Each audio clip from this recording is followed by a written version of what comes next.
मेरे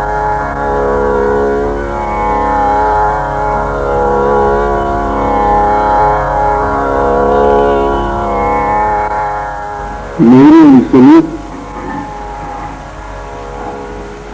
उपस्थित महान भाव,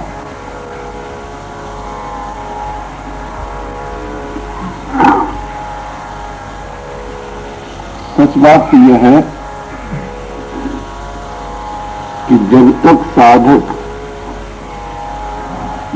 अपने जाने हुए असत का त्याग नहीं कर सकता,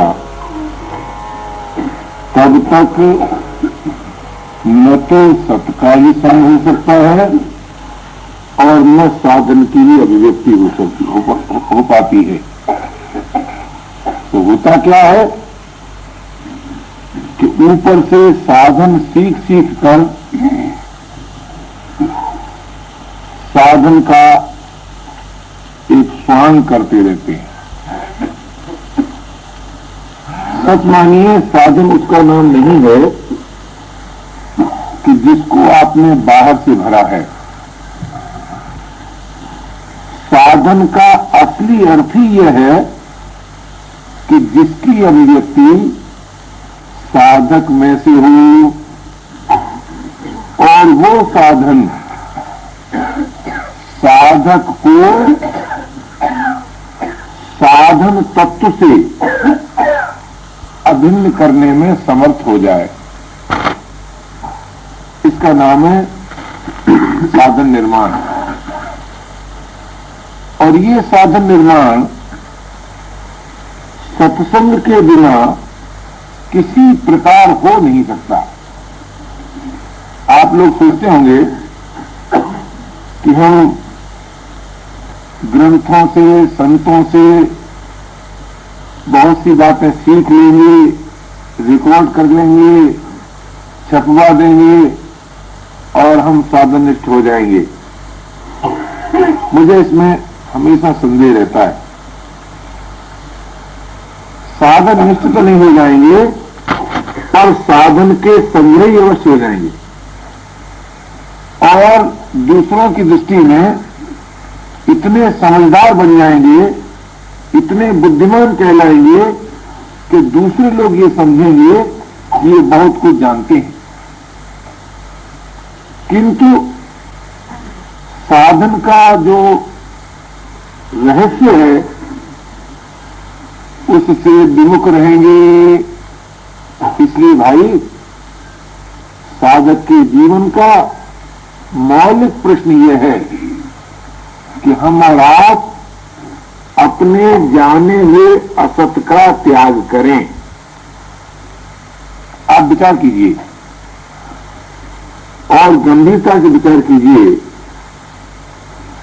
कि यह प्रश्न कि हमारा चित्त सदा के लिए लग जाए जिसमें लगना चाहिए और सदा के लिए हट जाए जिससे हटना चाहिए, किस साधक का नहीं है? प्रत्येक साधक का है। लेकिन कितने साधक हैं जो ईमानदारी से ये कह सकें कि हमारा ये प्रश्न हल हो गया? जरा विचार तो करो, क्यों हल नहीं हुआ? क्या हमारा भाग्य ऐसा है कि प्रश्न हल नहीं होगा? ऐसी बात नहीं है। क्या कोई वस्तु विशेष हमें प्राप्त नहीं है इसलिए प्रश्न हल नहीं हुआ? ऐसी बात भी नहीं है। क्या कोई परिस्थिति विशेष नहीं है इसलिए ऐसा नहीं हुआ? ऐसी बात भी नहीं है। क्या किसी व्यक्ति विशेष के द्वारा होगा? ऐसी बात भी नहीं है। ये साधन तब सिद्ध होगा जब हम सब अपनी अपनी दृष्टि में इतने ईमानदार हो जाएं कि जाने हुए असत से संबंध न रहे। असत न रहे ये आपके बस की बात नहीं है। हाँ, उसमें विश्वास न रहे, उससे संबंध न रहे, उसकी कामना न रहे, ये आपके बस की बात है। तो आज हमें और आपको इस समस्या पर विचार करना है कि भाई जिसे आप स्वयं असत कहते हैं, जरा सोची तो सही, उस असत की कहीं कामना तो जीवन में नहीं है, उस असत की कहीं ममता तो जीवन में नहीं है, उस असत का कहीं दुरुपयोग तो जीवन में नहीं है। ये तीन बातें देखिए। जिसे आप असत कहते हैं उसका दुरुपयोग, उसकी ममता और उसकी कामना यदि जीवन में है तो सत का संग हो ही नहीं सकता, और सत का संग हुए बिना साधन की अभिव्यक्ति संभव नहीं है। अब इसका पता कैसे चले? इसका सीधा साधा पता चलाने का तरीका है कि आप ईमानदारी से कितनी देर विश्राम कर सकते हैं। कुछ लोग आपसे कहेंगे कितना काम कर सकते हैं, पर शरण फिलॉसफी में ये बात, इसका कोई महत्व नहीं है। आपको कितनी देर विश्राम मिलता है इसका जरा पता तो लगाइए। अधिकतर देखने में तो ये आता है कि हम लोगों के लिए 2-3 मिनट भी कठिन हो जाता है। तो विश्राम के बिना सामर्थ्य की अभिव्यक्ति नहीं हो सकती। और विश्राम कब मिलता है? जब असत की कामना न रहे। असत की कामना, और असत कहते किसे हैं कि जिससे आपका नित्य संबंध न रहे। आप विचार कीजिए, जिससे नित्य संबंध नहीं है आज हम उसकी कामना का त्याग नहीं कर पाते, और यदि आपने कर दिया है तब तो आपको अपने आप विश्राम मिलना चाहिए। और अगर आपको विश्राम मिला है तो सामर्थ्य की अभिव्यक्ति होनी चाहिए, और यदि सामर्थ्य की अभिव्यक्ति हुई है तो स्वाधीनता मिलनी चाहिए, और यदि स्वाधीनता मिली है तो जीवन में से जड़ता, पराधीनता, असमर्थता, अभाव ये नहीं रहना चाहिए। तो अब यही एक मूल प्रश्न रह जाता है कि हम सबको विश्राम कैसे मिले। उसके लिए संघ की नीति के अनुसार जो साधन प्रणाली है वो आपसे निवेदन करना है। संघ की साधन प्रणाली में किसी मत संप्रदाय की गंध नहीं है और न किसी का विरोध है। क्यों? भूमि भला बताओ तो सही, किस पौधे से विरोध करती है और किसका पक्षपात करती है? भूमि न किसी पौधे का विरोध करती है, न किसी का पक्षपात करती है, अपितु प्रत्येक पौधे को विकसित करती है। उसी प्रकार की साधन प्रणाली मानव सेवा संघ की साधन प्रणाली है। आप कहेंगे कैसे? थोड़ा ध्यान दीजिए। मानव सेवा संघ की प्रणाली में आपसे ये नहीं कहा जाएगा कि आप अमुक में अपना चित्त लगाइए अथवा आप अमुक से अपना चित्त हटाइए, ये नहीं कहा जाएगा। तो क्या कहा जाएगा कि भाई चित्त को उसमें लगाइए जिससे हटे नहीं, और उससे हटाइए जिसमें लगे नहीं। अगर आप अपने चित्त को उसमें लगाते हैं जिससे हटता है अथवा उससे हटाते हैं जिसमें लगता है, तो वो चित्त का लगना और हटना कोई अर्थ नहीं रखता। तो अब ये प्रश्न पैदा होता है कि भाई ऐसा कौन सा है कि जिसमें हम चित्त को लगाएं और हटे नहीं? तो उसको ढूंढने के लिए, उसका पता लगाने के लिए आपको किसी और की सहायता नहीं लेना है। केवल इतना करना है कि आप उस चित्त पर से अपना शासन हटाइए, उससे ममता हटाइए, और फिर देखिए कि वो चित्त स्वभाव से किसमें लगता है। और जिसमें वो चित्त स्वभाव से लगे उस समय आप अपने विवेक से इस बात पर और विचार कर लीजिए कि यहां से हटेगा तो नहीं। अगर हटता हुआ मालूम हो आपको कि यहां से चित्त अवश्य हटेगा, तब तो ये मालूम होते ही चित्त वहां से हट जाएगा। तो जहां जहां चित्त लगे अपने आप लगाने का प्रयास न करें।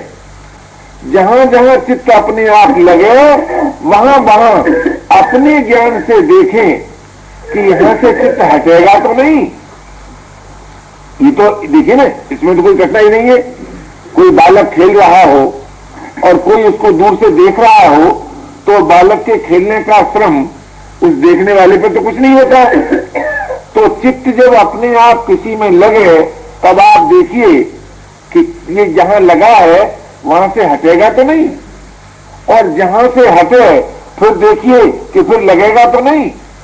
अगर चित्त की गति आपको ऐसी दिखाई देती रहे कि वो तो वहीं लगता है जहां से हटता है, और वहीं फिर हटता है कि जहां फिर लगता है, वहीं से हटता है, अगर ऐसा मालूम हो, तब आपको उस चित्त से असहयोग करना चाहिए। असहयोग का अर्थ क्या है? द्वेष नहीं है, किसी को बुरा समझना नहीं है। असहयोग का अर्थ है संबंध विच्छेद। और किस लिए संबंध विच्छेद? कि भाई तुम वो नहीं करते जो करना चाहिए, इसलिए हमारा तुम्हारा संबंध विच्छेद है। अगर तुम वो करने लगो जो करना चाहिए, तो हम तुम सर्वदा एक हैं। ये मैंने असहयोग का अर्थ समझा। असहयोग का अर्थ मैंने कभी ये नहीं समझा कि असहयोग माने किसी से स्थायी भेद कायम करना। ये तो एक प्रीति का एक प्रकार है। ये जो असहयोग है ना, ये प्रीति का एक प्रकार है। क्या प्रकार है? कि देखो भाई, अगर तुम वो नहीं करते जो करना चाहिए, तो भैया हम नहीं तुमसे बोलते, हम नहीं तुमसे संबंध रखते। इसका मतलब ये नहीं है कि हम तुमसे संबंध नहीं रखना चाहते, हम तो तुमसे संबंध कभी तोड़ना ही नहीं चाहते, किंतु तुम वो नहीं करते जो तुम्हें करना चाहिए। इसका नाम है असहयोग। तो असहयोग करते ही आप सच मानिए, जिसे आप अपना मन कहते हैं, जिसे आप चंचल मन कहते हैं, जिसे आप अशुद्ध मन कहते हैं, वो अपने आप स्थिर हो जाएगा, शुद्ध हो जाएगा। इसमें लेस मात्र भी संदेह नहीं है। क्यों भाई? असहयोग करने मात्र से क्यों शुद्ध हो जाएगा? कि मन करण है, करता नहीं है। भाई मन करण है, करता नहीं है। आप अपने स्वभाव को उसमें आरोप करते हैं, उसमें देखते हैं। किसके द्वारा? सहयोग के द्वारा। जब आपका सहयोग नहीं रहेगा, तब वो मन अपने आप जो स्वभाव से ही निर्विकार है। मैं ऐसा मानता हूं कि प्रत्येक वस्तु सच पूछिए तो स्वभाव से ही निर्विकार है, किंतु उसमें जो विकारों का भास होता है, वो होता है अविवेक के कारण। वो अविवेक का कार्य है, और अविवेक जो है वो विवेक का अनादर है, और कुछ नहीं। इसलिए भाई, जो ज्ञान का प्रकाश आपको प्राप्त है, किसी पोथी का सीखा हुआ नहीं, किसी गुरु का बताया हुआ नहीं, किसी का सुनाया हुआ नहीं, स्वयं जो ज्ञान आपको प्राप्त है, उस ज्ञान के प्रकाश में जब आप शरीर, इंद्रिय, मन, प्राण, बुद्धि आदि से असहयोग कर लेते हैं, अर्थात असंग हो जाते हैं, तब सच मानिए ये सब निर्विकार हो जाते हैं। कहते तो आप ये हैं कि हमारा मन खराब है। अगर मन में चेतना होती और कहीं वो मुझे अपना वकील बनाता, तो मैं ये सिद्ध कर देता कि तुम्हारी खराबी से मन खराब है। मन किसी भी काल में खराब नहीं हुआ। मैं आपसे पूछता हूं, जरा ध्यान तो दीजिए, जो शक्ति पर प्रकाश है, जो शक्ति पर प्रकाश है, वो भली और बुरी हो सकती है? वो न भली हो सकती है न बुरी हो सकती है। बुरे के हाथ में आकर वो बुरी मालूम होने लगती है, और भले के हाथ में पहुंचकर भली मालूम होती है। जैसे हम लोग उदाहरण देते हैं ना, कि वो लोग धन की निंदा करते हैं, लेकिन वही धन जब उदार व्यक्ति के हाथ में होता है, निंदनीय होता है। और वही धन जब कंजूस के पास पहुंच जाता है तब आदरणीय होता है। तो सोचिए, हम लोग शरीर की निंदा करते हैं और वही शरीर जब संयमी के पास पहुंच जाता है तब निंदनीय होता है, और वही शरीर जब बिलासी के हाथ में पड़ जाता है तब आदरणीय होता है। जरा सोचिए तो सही, गंभीरता से विचार कीजिए तो सही। आपने और हमने कितना समय इसमें बर्बाद किया कि मन की निंदा की, शरीर की निंदा की, धन की निंदा की, वस्तुओं की निंदा की, और फिर उन्हीं के दास हैं। जरा आश्चर्य की बात, आज का पति हमें मिलता है, कान में कहता है, अपनी पत्नी खूब निंदा करता है, और फिर है किसका दास? है उसी का दास। किस बात के लिए? मेरी दासी बनकर नहीं रहती इसलिए पत्नी बुरी है। वास्तव में पत्नी बुरी नहीं, ऐसे ही पति वास्तव में बुरा नहीं, लेकिन क्योंकि मेरा दास बनकर नहीं रहता इसलिए बुरा है। तो भाई जरा सोचो तो सही, इस व्यापार से कभी आज तक आपका चित्त शुद्ध हुआ, शांत हुआ? क्या होने की संभावना है? तो भाई संघ की नीति के अनुसार तो कभी चित्त शांत और शुद्ध नहीं हो सकता जब तक कि हम अपने दोषों को, अपने विकारों को चित्त में आरोप करते रहेंगे। आप कहेंगे भाई अपना विकार है क्या? तो सबसे बड़ा तो अपना यही विकार है कि चित्त के ऊपर, शरीर के ऊपर, प्राणों के ऊपर, बुद्धि के ऊपर आपने जो ममता का पत्थर लाद दिया है, ये बड़ा भारी अपराध है प्राणी का, बड़ा भारी अपराध है। सच पूछिए तो इससे बड़ा कोई अपराध हो ही नहीं सकता। मैं एक बात आपसे निवेदन करूं तो बुरा मत मानना, देश का सबसे बड़ा द्रोही कौन होगा? जिसकी देश में गाढ़ ममता, वो जरूर देश का नाश कर देगा। क्यों? उसके जीवन में हो जाएगा भेद, और भेद होने से वो संघर्ष को जन्म देगा, संघर्ष को जन्म देगा, देश बर्बाद हो जाएगा। जरा ध्यान दीजिए, गंभीरता ध्यान दीजिए। अपने बालक का सबसे बड़ा दुश्मन कौन है? जो उसे अपना मानता है, जो उसे अपना मानता है।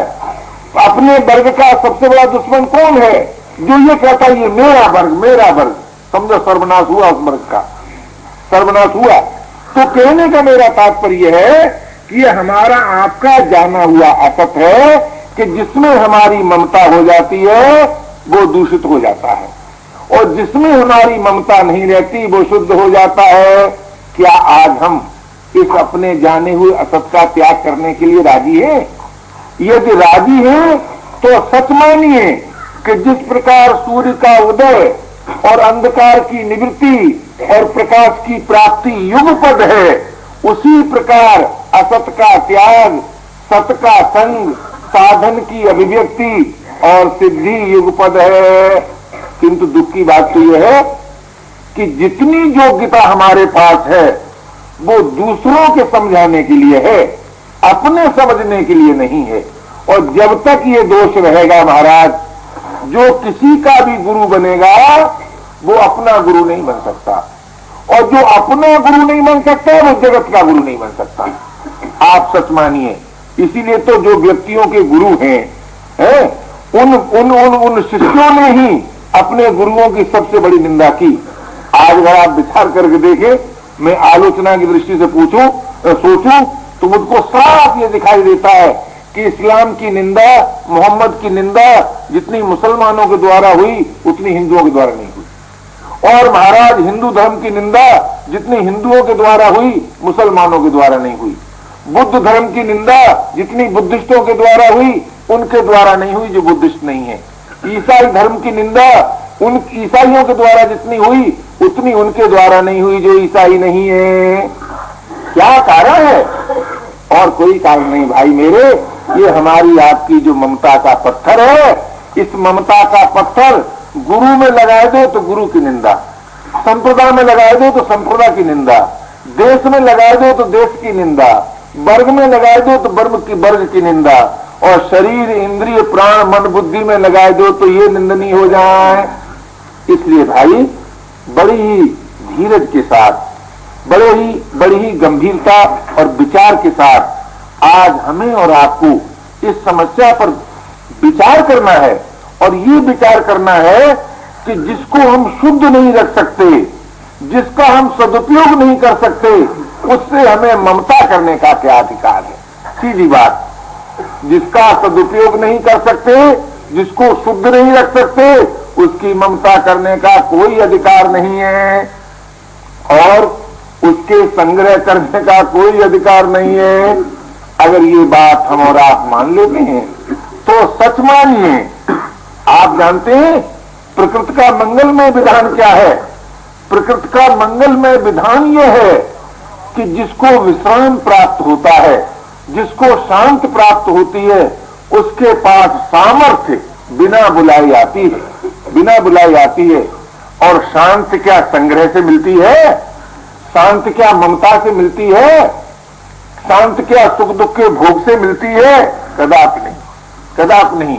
तो आज मानव जीवन का जो मौलिक प्रश्न है वो ये बड़ा भारी प्रश्न है कि हम और आप शांत का संपादन करें। और उसी शांत के संपादन की गतिविधि का नाम मानव सेवा संघ की प्रणाली में मूक सत्संग बताया गया। मूक सत्संग यानी हम सब मूक सत्संग करें। अब आप कहेंगे कि मूक सत्संग क्या होता है? तो इसका अर्थ कुछ तो लोग ये समझते हैं कि चुप होकर के चिंतन करो, कुछ लोग समझते हैं कि चुप होकर के अचिंत रहो, अचिंत रहो। कुछ लोग समझते हैं कि चुप होकर के मन से संघर्ष करो, पर ऐसी बात नहीं है। मूक सत्संग का अर्थ यह है चिंतन हो, अचिंतता हो, दोनों से ही असंग रहो। चिंतन का भी सुख मत भोगो, अचिंतता का भी सुख मत भोगो। और अगर भुक्त अभुक्त इच्छाओं के प्रभाव से अपने आप चिंतन उत्पन्न हो तो उससे न भयभीत हो जाओ, न उसका सुख लो।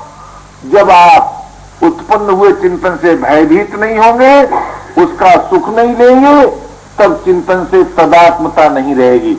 और जब चिंतन से तदात्मता नहीं रहेगी तो वो चिंतन निर्जीव होकर के अपने आप मिट जाएगा। किंतु एक बात का ध्यान रखिए कि जब वो चिंतन अपने आप मिट जाए और अचिंतता आ जाए तो अचिंतता में चिंतन की अपेक्षा कहीं अधिक रस है, बड़ा रस है महाराज। साधारण रस नहीं है, बहुत बड़ा रस है।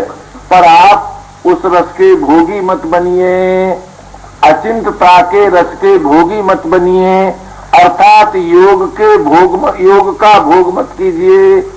योग के लिए बहुत ही आवश्यक है, परंतु योग भोग के लिए आवश्यक नहीं है। आप कहेंगे योग का भी भोग होता है। हाँ, अगर जीवन का जब मैं अध्ययन करता हूं तो मुझे साफ साफ दिखाई देता है कि योग का भी भोग होता है। आप कहेंगे योग का भोग कैसा? पहले जरा सोचो तो सही, योग और भोग के जरा भेद पर विचार करो। भोग किसे कहते हैं? शक्ति का व्यय। और योग किसे कहते हैं? शक्ति का संचय। तो शक्ति का व्यय कैसे होता है? प्रवृत्ति से। और शक्ति का संचय कैसे होता है? निवृत्ति से। जैसे आप बोलते हैं तो बोलने की शक्ति का व्यय होता है, जब आप नहीं बोलते हैं तो बोलने की शक्ति का संचय होता है। यही योग विज्ञान है सरकार, और कोई योग विज्ञान नहीं है। चाहे प्राणापान के निरोध से करो उसे, चाहे मन के निरोध से करो, और चाहे किसी भी प्रकार से करो। प्रकार अनेक हो सकते हैं, लेकिन योग का असली स्वरूप क्या है? योग का असली स्वरूप है वास्तविक निवृत्ति, निर्वृत्ति। अगर मैं अर्थ करूं इसका अपने ढंग से, बेपड़े ढंग का, तो निर्वृत्ति यानी वृत्ति का स्फुरन न होना, ये हुआ योग। और ये वृत्ति के स्फुरन न होने की जो बात है, ये अस्वाभाविक नहीं है, ये स्वाभाविक है। क्यों? जब एक वृत्ति स्फुरित होकर के अपना कार्य कर डालती है या उसका आप उपयोग कर डालते हैं, तब वो वृत्ति अपने आप निर्वृत्ति हो जाती है। प्रत्येक वृत्ति का स्फुरन अपने आप निवृत्ति में विलीन होता है। जिस प्रकार, उदाहरण लीजिए, प्रत्येक उत्पत्ति का विनाश अपने आप होता है, विनाश के लिए कोई यत्न नहीं करना पड़ता, उसी प्रकार प्रवृत्ति के अंत में निवृत्ति अपने आप आती है। तो तो प्रवृत्ति के अंत में जो निवृत्ति अपने आप आती है, वो निवृत्ति पुनः प्रवृत्ति में क्यों बदलती है, उसका कारण ये नहीं है जैसे लोगों ने कह दिया कि नहीं नहीं वो तो मन का स्वभाव ही है, वो कारण नहीं है। प्रवृत्ति काल का जो सुख दुख है, प्रवृत्ति काल का जो सुख दुख है, उसका प्रभाव भोग बुद्धि से अपने में अंकित होता है। वो अंकित हुआ प्रभाव पुनः निवृत्ति को प्रवृत्ति में बदलता है। तात्पर्य क्या निकला कि तात्पर्य ये निकला कि प्रवृत्ति के द्वारा होने वाला जो सुख दुख है, उसका जब तक हम भोग करते रहेंगे, तब 1 घंटे 2 घंटे की तो कौन करे, वर्षों की आप समाधि लगाइए, वर्षों की आप समाधि लगाइए, जब उत्थान होगा तब वही प्रवृत्ति उदय होगी कि जिस प्रवृत्ति का आपने भोग किया है। तो तात्पर्य क्या निकला कि होने वाली प्रवृत्ति, होने वाली माने जिस प्रवृत्ति को आप रोक नहीं सकते, जिस प्रवृत्ति को आप मिटा नहीं सकते, बोले होने वाली प्रवृत्ति के द्वारा हम सुख भोग के स्थान पर तो सेवा का भाव कर दें, सेवा का भाव कर दें, और दुख भोग के स्थान पर हम त्याग का भाव अपना लें कि भाई बोलने में बड़ा सुख है, लेकिन सेवा का भाव कैसे होगा कि श्रोता के स्वरूप में जो हमारे प्रेमास्पद हैं, वाणी के द्वारा उनकी पूजा करना है, न कि अच्छे व्याख्याता कहला करके देह अभिमान को बढ़ाना है। तो भाई जब हमारी और आपकी प्रत्येक प्रवृत्ति भोग बुद्धि से रहित सेवा भाव से होने लगे, भोग बुद्धि से रहित सेवा भाव से होने लगे, तब क्या होगा कि प्रत्येक प्रवृत्ति का अंत जो स्वभाव से होता है, बिना श्रम के होता है, वो चाहे क्षण काल क्यों न हो, वो बिना श्रम के आने वाली जो निवृत्ति है वो योग को प्रदान कर देती है। अथवा यूं कहो कि वही योग है। तो वो जो योग है उसका भी हमें भोग नहीं करना है। बोले उसका भोग न करने के लिए हमें क्या करना होगा कि योग का जो आरंभ काल है वो जरा सूना सूना लगता है, फिर धीरे धीरे वो सूनापन शांति में बदलता है, और वो शांति जो है वो बड़ी गतिशील है तो शांत, बड़े आश्चर्य की बात मालूम होगी आपको, शांत है पर बड़ी उसमें गति है महाराज, बड़ी गति है। इसी आधार पर तो आपने ये देखा ना कि एटम में जो एनर्जी है वो बड़ी बड़ी चीजों में नहीं है, सूक्ष्म चीज में जो शक्ति होती है वो स्थूल में नहीं होती। और जो क्योंकि स्थूल जो चीज होती है वो सीमित होती है और सूक्ष्म जो वस्तु होती है वो विभु होती है। तो शांति जो है वो प्रवृत्ति की अपेक्षा, भोग की अपेक्षा सूक्ष्म है, और सूक्ष्म होने से विभु है, और विभु होने से शक्तिशाली है। तो वो जो सामर्थ्य है, शांति जो है, वो जो आप जिस शक्ति का प्रादुर्भाव करेगी, वो शक्ति का आप भोग न करें।